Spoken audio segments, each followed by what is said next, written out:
94W, inalis din kaagad kahapon ng aking tropical cyclone sector. So sa ngayon, ang cluster na ito na kaulapan ang nagsisilbing basihan ni Pag-asa bilang aktibong low pressure area na aktibo sa listahan din ng Japan Meteorological Agency. Magiging ganap na bagyo rin ba ito, which is wala sa aking tropical cyclone sector? Alamin. Pero maaraw at malinsangan sa halos buong bansa pa rin patuloy na iiral maghapon. Ilang bahagi lamang sa Southeastern Luzon at Visayas makakaranas lamang ng maliliit na tsansa ng mga pag-uulan.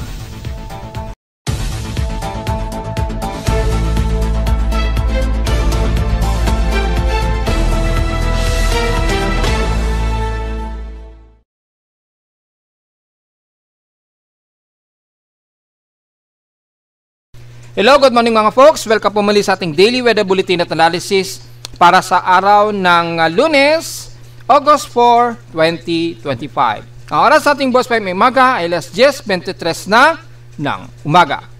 Malagkit na alinsangan pa rin ang magpapatuloy na iiral dito sa amin sa Metro Manila o dito sa amin sa Caloocan at inasahan sa halos buong bansa pa rin ay patuloy na maaraw at maalinsangan pa rin ang maghapon natin at mataas na heat index at tuloy-tuloy po yan.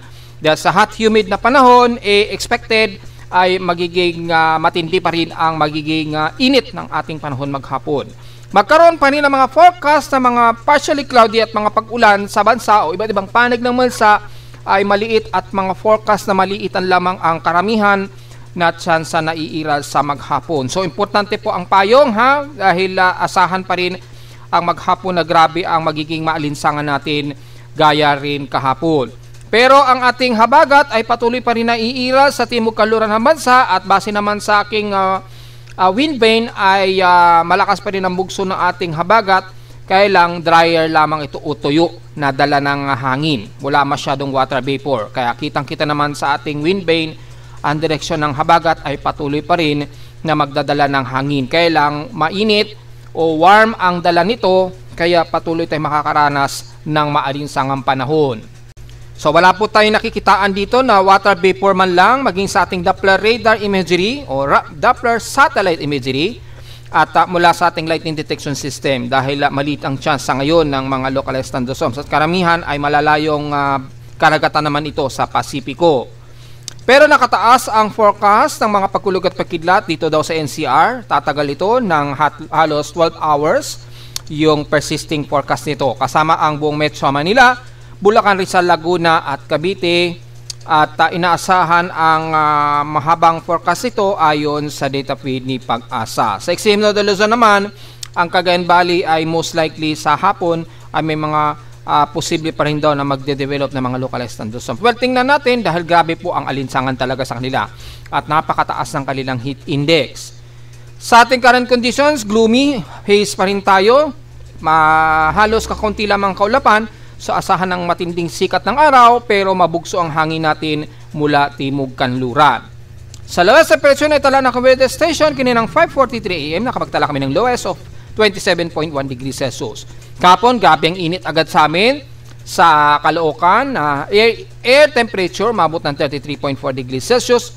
Kapon ito nag-peak 3:17 PM. Ibig sabihin, grabe ang aming naging heat index dahil nga po sa tinding taas din ng aming outside humidity, pumalo sa 46.7 degrees Celsius. So inaasahan po natin na magiging mataas yan sa base sa ating forecast ng heat index ngayong araw. As of 9:47 AM, 41.9 degrees Celsius na kagad ang extreme caution namin dito sa Caloocan. At inasang forecast namin 39 degrees Celsius, so naungusan po ito ng aming actual instrumentation data. Sa maghapon, asahan daw na magiging pinaka-highest na magiging heat index namin sa Caloocan hanggang 41 degrees Celsius. Ngayong alas 12 ng tanghali, dire-diretso yan hanggang alas 4 na daw yan ng hapon. So maaaring hindi yan magtugma at maaaring mas mataas ang magiging actual namin na heat index gaya kahapon na lumagpas nga po, pumalo sa 46 degrees Celsius. Sa iba't ibang bahagi naman ng bansa, so mag-iisa-isahin tayo dahil mataas pong heat index natin sa halos buong bansa. Mula Ilocos Norte, 38 degrees Celsius po at papalo ito hanggang 39 degrees Celsius mamayang alas 12 ng tanghaling tapat. Pero pagdating sa bandang Cagayan Valley, panigurado, grabe ang magiging alinsangan ninyo dyan. 44 degrees Celsius po ang kasalukuyang forecast ng heat index sa inyo. At papalo pa ito hanggang sa pinakamataas na 49 degrees Celsius mamayang alauna at dire-diretso daw yan hanggang alas 3 ng hapon. Yan, magme-maintain sa 49 degrees Celsius ang inyong magiging heat index. Kitang-kita naman po dito ang grabe ang alinsangan. Pero pagdating sa Isabela sa Santiago, mas matindi ang inaasahan din natin, 42 degrees Celsius. At papalo rin to hanggang 46 to 48 degrees Celsius starting mamayang alas 2 hanggang alas 4 na ng hapon po yan. So grabe ang magiging alinsangan, uminom po ng maraming tubig at iwasan ang magbilad. Dahil matindi ang tindi pa rin ang sikat ng araw sa inyo. Sa Dagupan naman, 38 degrees Celsius at papalo ito ng hanggang 42 degrees Celsius mamayang alauna hanggang alas 2 ng hapon. Pagdating naman sa may bandang Batangas, inaasahan natin ang mataas na heat index, 40 degrees Celsius din po. At aabot pa yan hanggang 41 degrees Celsius ngayong alas 11 hanggang alas 12 yan ng tanghali. Sa San Jose, Occidental Mindoro, expected heat index sa inyo dyan, papalo ng 38 degrees Celsius ngayong umaga. Pero aabot pa yan hanggang 40 degrees Celsius daw. Starting ngayong alas 12 ng tanghali, dire-diretso na yan hanggang alas 2 daw ng hapon. So grabe. Sa Puerto Princesa naman, sa mga nagre-request na Palanggenyo, Palawanyenyo, ano ba tamang term? Palawenyo. Yan, mga Palawenyo ay 40 degrees Celsius po. Aabot daw yan ng 42 degrees Celsius mamayang alas 12 hanggang alas 2 daw ng hapon. So grabe rin ang magiging alinsangan sa inyo dyan.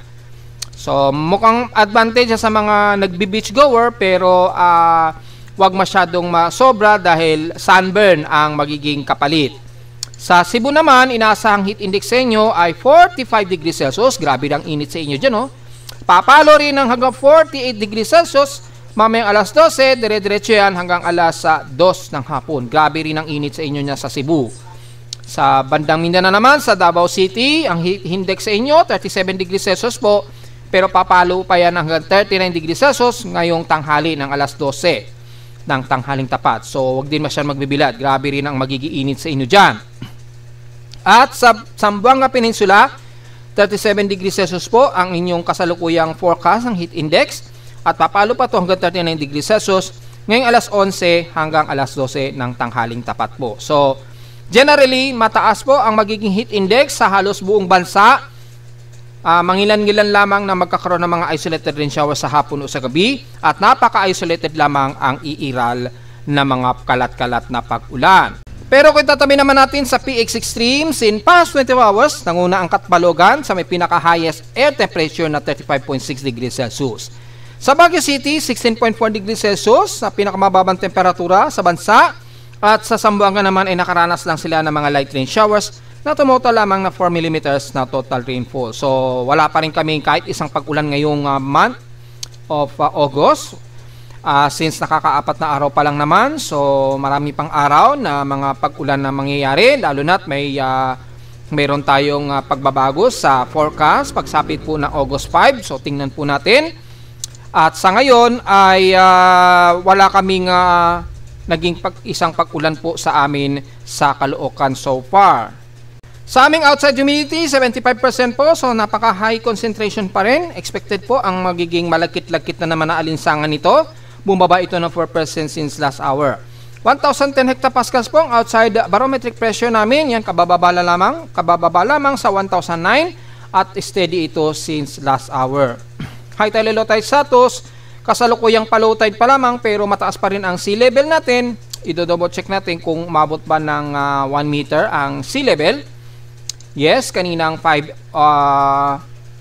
5 o'clock, 5:13 AM, 1.1 meters.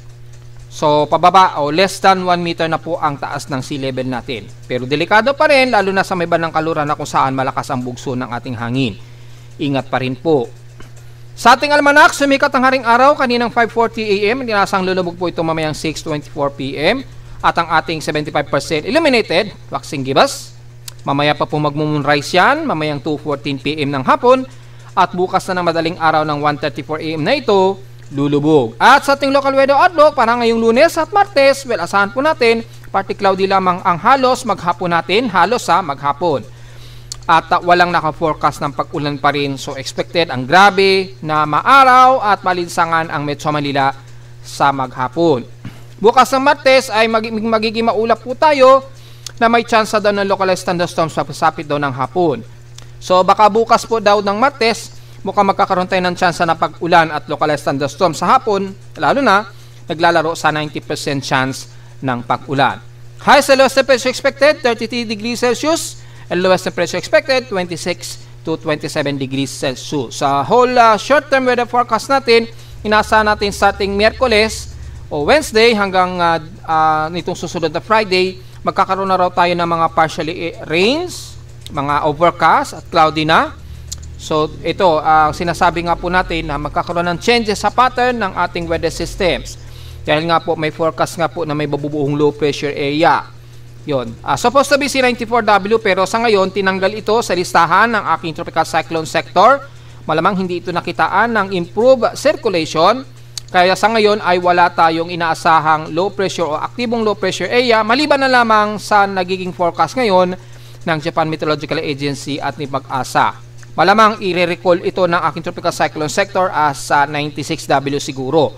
Pero sa ngayon kasi cluster pa lang ito kaya hindi pa nare-recognize sa aking tropical cyclone sector kung yan talaga ay isang low pressure or i-invest low pressure area. So abang-abang pa rin natin. Dahil nakataas yan as low pressure area kay Japan Meteorological Agency at kay Pag-asa. Which is supposed to be C94W yun eh. Hindi ko lang alam bakit inalis ng aking tropical cyclone sector. So tingnan po natin yung mga mangyayari dahil nga po sa napaka-erratic ang magiging forecast natin ngayong buwan.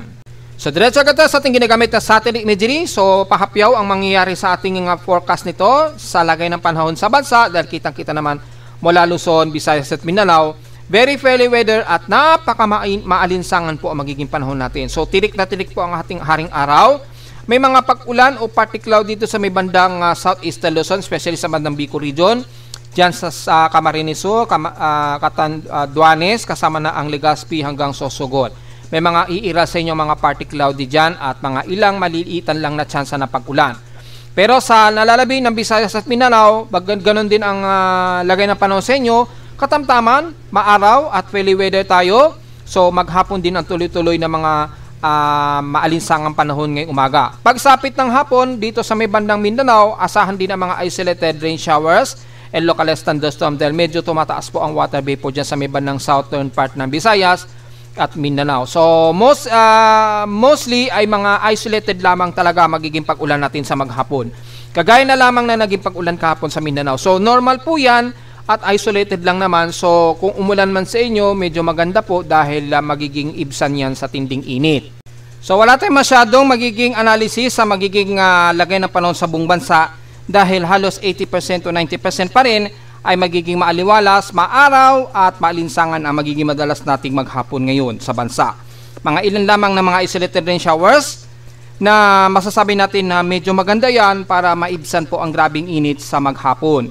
Isolated lang naman ito at magkakaroon lamang ng mga ilang potential na buhos ng ulan, especially din sa may bandang Zamboanga Peninsula at ilang bahagi ng Davao Region at southern part ng Visayas sa maghapon. Kung magkaroon man o pumasok po yung chance na pag-ulan, ganun din sa may bandang southeastern Luzon, at least medyo maganda yan sa ngayon dahil para makontrol po ang grabing init na mararamdaman natin sa maghapon. So yun lang mga pinaka-analysis natin, wala tayong masyadong ganap. Yung mga cluster na ito ay under observation dahil itinaas pa rin yan ni Japan Meteorological Agency at ni Pag-asa bilang low pressure area. Pero sa ngayon kasi kung titingnan natin dito is wala tayong nakikitaan na low level convection. Yan, wala tayong nakikitaan na upward low pero yung trough niya ay napakataas at nagkakaroon ng upward at saka horizontal shear dito. So maaring magkaroon na rin yan ng LLC anytime. Kaya binabantayan pa rin yan ni Japan Meteorological Agency at Pag-asa bilang isang aktibong low pressure area. Pero sa loob ng 24 oras kasi, ayon sa kanila mababa ang chance nito na magiging isang ganap na bagyo o aktibong low pressure area. Well, tinanggal nga po siya sa aking tropical cyclone sector bilang 94W. Kung magre-resume yan, ay maaring tawagin na as 96W siguro dahil lumagpas na po ang 10 oras ay hindi na nagkaroon ng resuming ang aking tropical cyclone sector, which is sa talakay natin sa susunod na part. Na mula sa aking computer-generated tropical cyclone sector, makikita ninyo, inalis na po sa listahan itong si 94W. At itong si 95W naman ay aktibo na siya bilang tropical depression, code name 14. Pero wala naman itong magiging epekto sa bansa dahil sobrang layo ng lokasyon ng mga yan. At until now ay aktibo pa rin sa monitoring si Komay, dating bagyong Emong. Sobra-sobra ka na pong namamasyal dyan. Sana malusaw ka na ng tuluyan dahil hanggang ngayon ay namamasyal nga po ito sa may bandang Korea gaya ng ating sinabi nung isang araw. Tinawid pa nito ang Seoul, Korea. So nagkaroon po ng malawakang pag-ulan sa Seoul, Korea dahil sa pagdaan nga po nitong low pressure area na si Komay, dating bagyong Emong. Lagpas 10 araw ka na, nakaka 12 araw ka na namamasyal dito.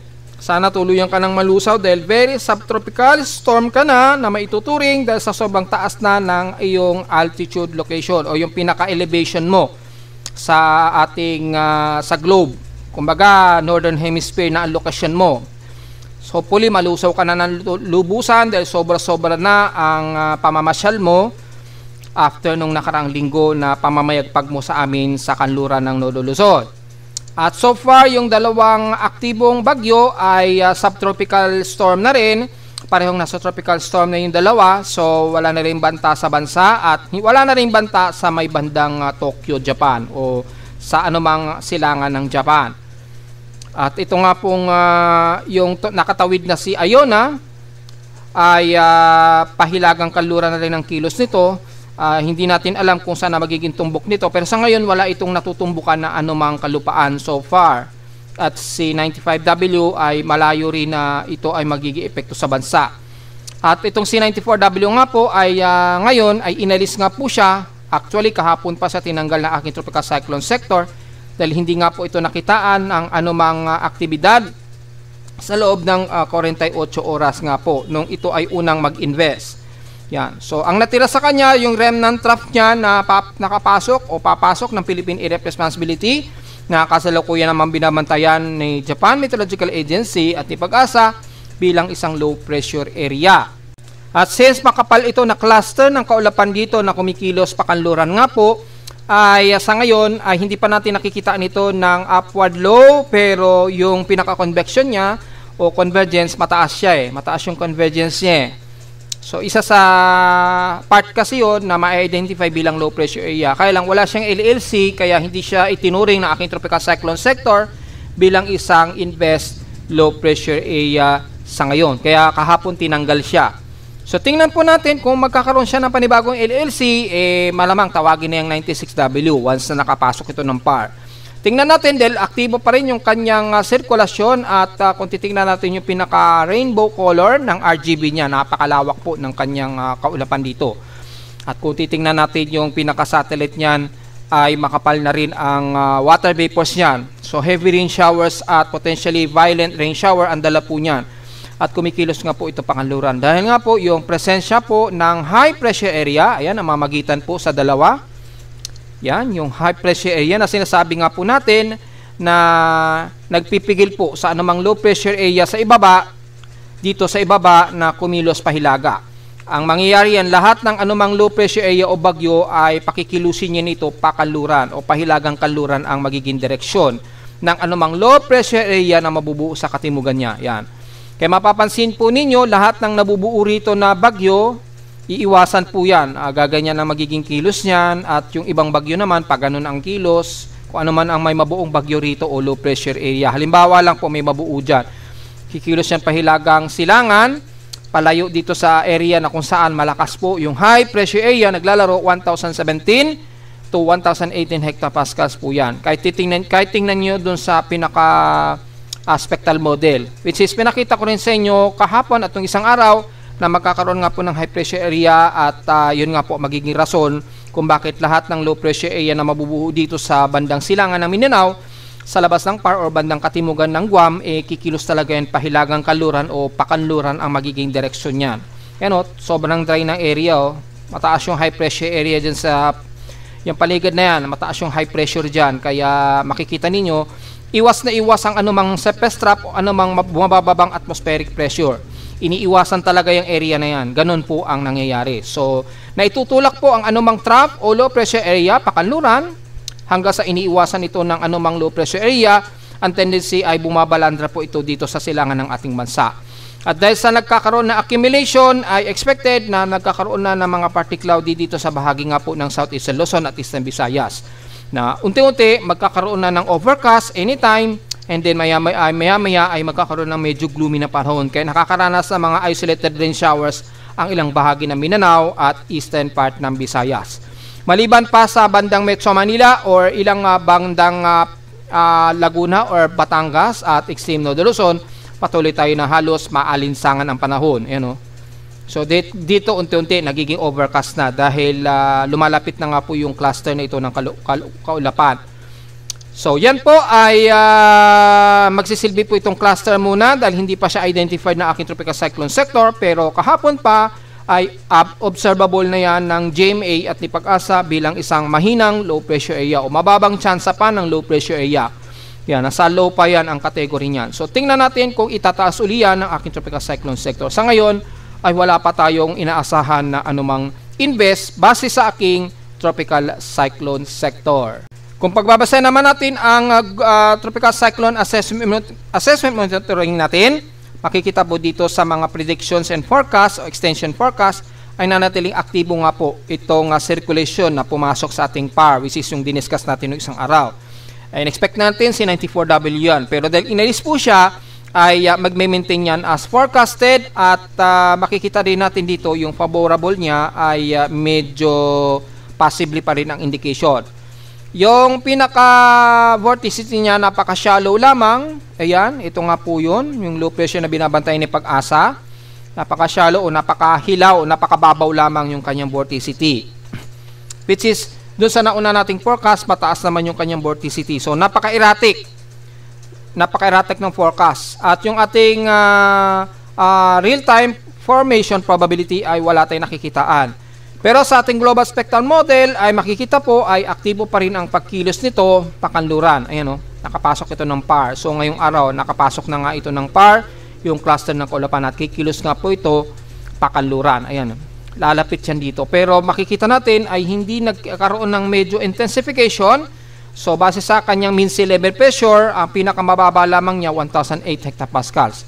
Hanggang sa ito ay makalapit ng silangan ng Southeastern Luzon hanggang bukas po yan ng Miyerkules hanggang sa ikatlong araw pala ng Miyerkules, bukas kasi Martes pa, so mga August 6 yan, August 6 ito ay makakalapit ng Southeastern Luzon or bandang Bicol region, and then halos dito yan sa may bandang silangan ng bandang Central Luzon, babalandra yung pinakasentro niya, pero mataas yung atmospheric pressure. So napakaalanganin nung trough nito, pero kung ito ay magdadala ng magandang pag-ulan sa bandang Southern Luzon at kasama ang Metro Manila at Central Luzon, medyo good news yan kung sakali man.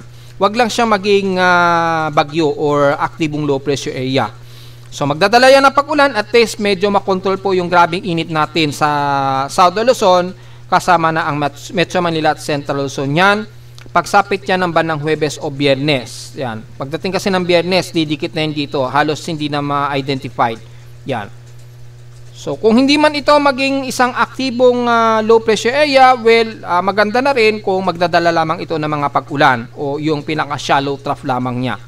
So, yun lamang ang sa ngayon ang magandang magiging epekto nitong binabantayan ni Pag-asa at GMA kung ito pa rin ay isang low pressure area.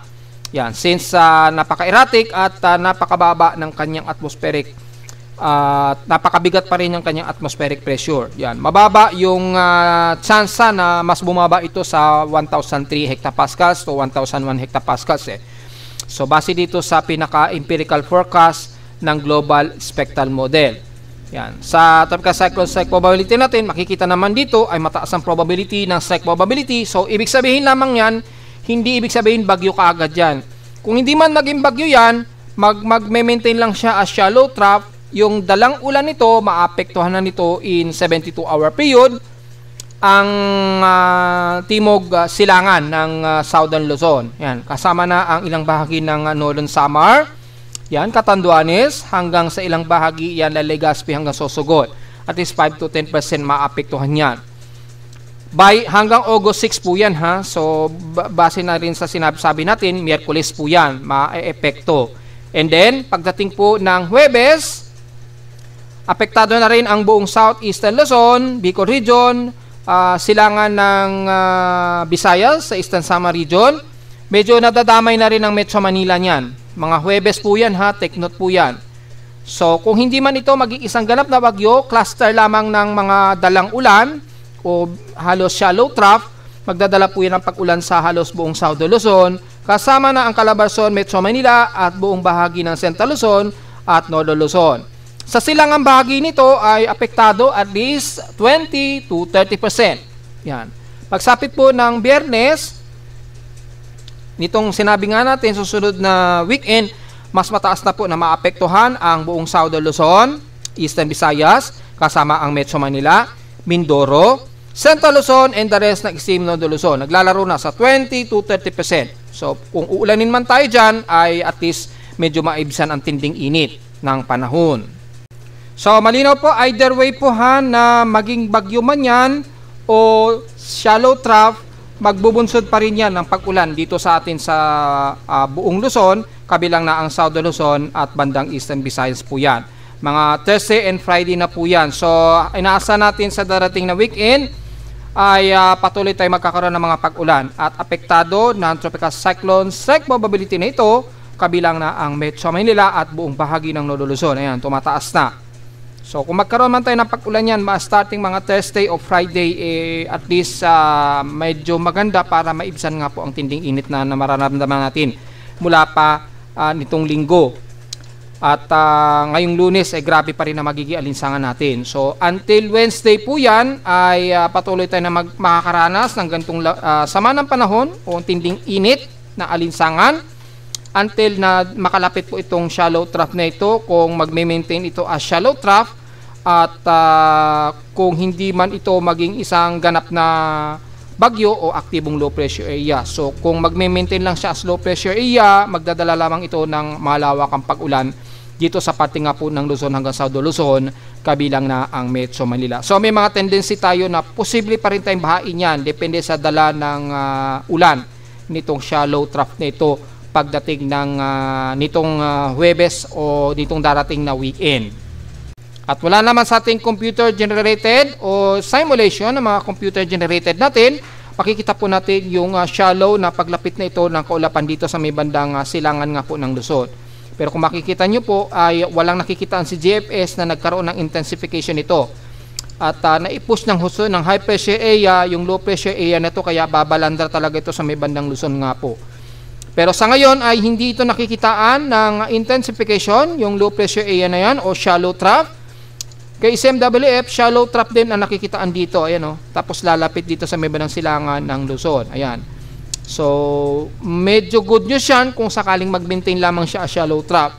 Magdadala yan ng mga pag-ulan sa Luzon nitong darating na weekend. Kay Nabje naman na mas agresibo, ito tropical depression yung pinapakita niya rito. Yan. Halos tropical depression. Pero kung papansinin natin atmospheric pressure, pinakamababa na ay 1,007 hectopascal. So, ibig sabihin lamang nito, mataas ang confidence na mukhang hanggang shallow trough lang talaga, low pressure area na lalapit dito sa silangan ng Luzon, na magdadala nga po ng malawakang pag-ulan kasama ang Metro Manila. So, mukhang good news po ito. Mukhang medyo friendly po itong low pressure area na to kapag ito'y lumapit dito sa darating na weekend. Samantala sa ulat lindol, mula kagabi, mga bago mag-alahating gabi, nagkaroon ng mga minor earthquakes tayo, pero mukhang sa labas ito naman malamang dyan na naman sa Kuril Islands yan. At kaninang madaling araw, malamang sa Kuril Islands na naman ito, yung mga after stronger shocks na ito. Pero sa Pilipinas, mukhang wala naman tayo naitala na medyo malakas-takas sa paghinig. Well, double check natin mula sa data feed ni PBOX. Mula kanina madaling araw, wala po.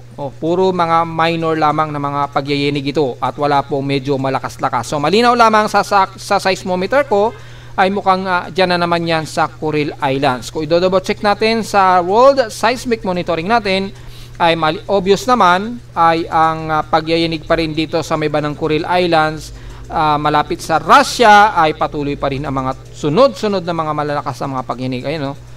So kitang-kita sa Kamchatka na naman at Kuril Islands. So sunod-sunod pa rin at nagkaroon ng mga malakas-lakas 5.6, umaabot pa rin ng magnitude 6, 5.5, 5.2, ganun po ang mga naglalaro. So mukhang tuloy-tuloy pa rin ang paggalaw ng subduction plates na yun sa ilalim. Pero yung mga kalapit na bansa ay so far ay wala pa namang nagkaroon ng mga karugtong na mga malalakas sa paghinig, especially sa may bandang Japan. Pero naka-high alert pa rin ang Japan dahil nga po kapag gumagalaw nga po yung subduction plate sa ilalim ay magkakarugtong na po yan dito sa Pacific Ring of Fire natin. Yan, magkakarugtong kasi yan Ano? Makikita niyo po yung pinaka mga plates, yan, magkakarugtong po yan. So medyo nakaalista pa rin ang Japan sa mga posibilidad na malakas na paghinig.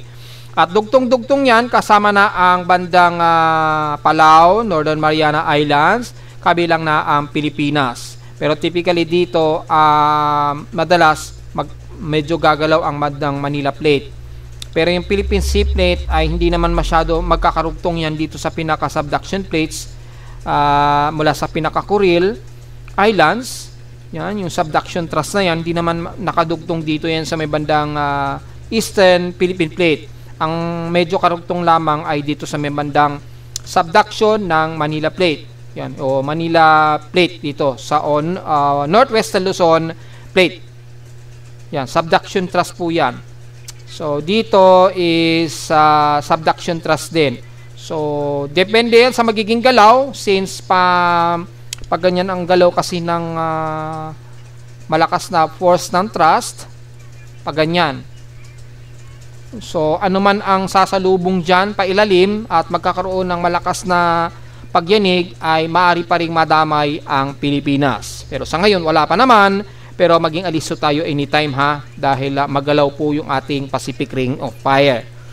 So, sa atin naman sa Pilipinas, wala tayong naitala na magnitude 4 so far mula kaninang madaling araw, pero marami-rami na agad ang mga minor earthquakes. Yung ating tsunami monitoring buoys na ginagamit malapit sa Japan ay makikita ninyo kalmado na po yung karagatan sa Chichijima. So, kalmado na siya.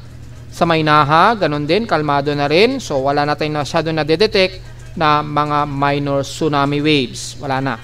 Sa Guam, wala na rin. So, kalmado na rin po. At sa may bandang Palau na mas malapit sa atin ay kalmado na rin. So, wala na po tayong na-detect na mga minor tsunami. So, tuloy-tuloy lamang pero alisto pa rin tayo dahil tuloy-tuloy pa rin ang agresibo nitong Kuril Islands or sa bandang Kamchatka, Russia. So, diretso agad tayo sa ating historical earthquake kung nakakailang total earthquake na tayo. So, hopefully, nakahiwalay na po yung July and August. Sana nakahiwalay na para mabilang na natin yung talagang total ng August. Mukhang hindi pa. So, kukunti pa lamang ang lalabas na mga pagyayanig. At lumalabas konti pa lang naman ito. Siguro more than 100 earthquakes. At wala pa naman tayo na itala na at least marami-raming magnitude 4.0. So, hindi muna tayo makakapag-komento siguro sa ngayon until ma-total separate na po yung total earthquake na to. Kasi malabo. Magkahalo pa yung July at yung August So, yun lang pang pinaka-analysis natin. And so far, ay kukunti pa lang naman ang lumalabas na total earthquakes natin. At mukhang more than 100 ang total earthquakes pa lang natin ngayong araw. Since nakakaapat na araw pa lang naman tayo for the month of August. At narito naman ating 3-day weather forecast para sa araw ng Lunes, August 4, 2025.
At hanggang dito na lang po ating Daily Weather Bulletin at Analysis para sa ika-4 na ng araw ng Agosto 2025. Huwag mo kalimutan na mag-like, share, subscribe po sa ating YouTube channel at visit lamang anytime sa ating website na www.pimoweather.com para sa iba pang detalye na gustong malaman na hindi natin isama ngayong magtatanghali na.